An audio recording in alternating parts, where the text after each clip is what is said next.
Olá, eu sou a Rafa e hoje nós vamos fazer esse pão integral com amendoim que é muito gostoso.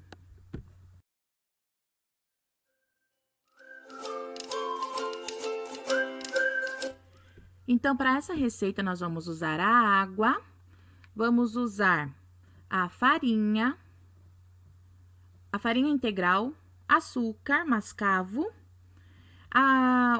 o amendoim torrado e triturado. Vamos usar o fermento biológico seco, sal, azeite e um ovo, ok? Então, vamos começar com 150 ml de água morninha, não muito quente, morninha. Uma colher de sopa de açúcar mascavo. Você pode usar outro açúcar, mas a ideia aqui é que o pão fique um pouco mais saudável, né? Então, mascavo. Uma colher de sopa de fermento biológico seco, ou 5 gramas, ou quem for usar o fresco, é um tabletinho, equivalente a 15 gramas. Mexe bem aqui, para que o fermento possa ir misturando bem. Agora, um ovo.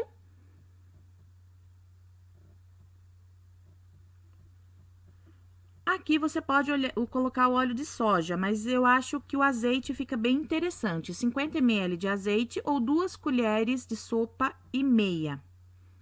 Meia colher de chá de sal.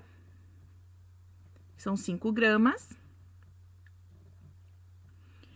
Meia xícara de farinha de amendoim ou amendoim torrado, ou 80 gramas aproximadamente.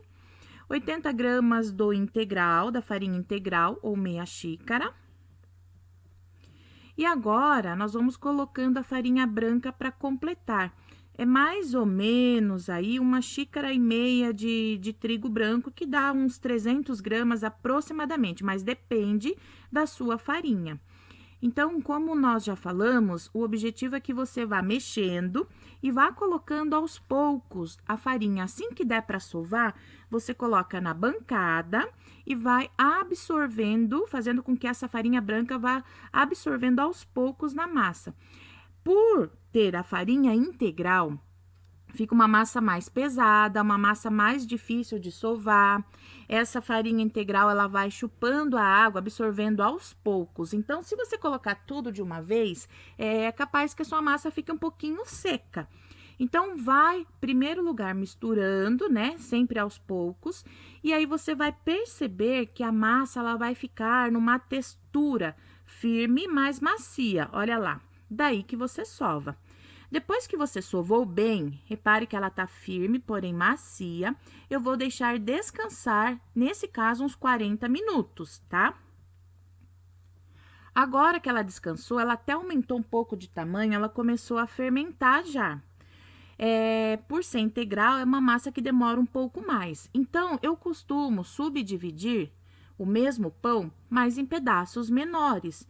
Isso ajuda na fermentação, ajuda no crescimento, tá? Mas cada um vai fazer a modelagem que tá acostumado, que gosta, né? Se você tiver balança, pese os 3 pedacinhos para ficar do mesmo tamanho. Mas se não, você divide e faz as 3 bolinhas com o mesmo tamanho aproximadamente. Agora, cada um desses pedacinhos, eu vou abrir com um rolinho, como se fosse mesmo um pão caseiro. E eu vou encaixar nessa minha forma, eu tenho uma forminha número 2 aqui.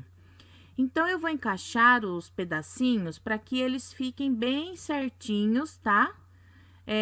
E aí, cada parte dessa, ela vai se unir e vai formar um único pão.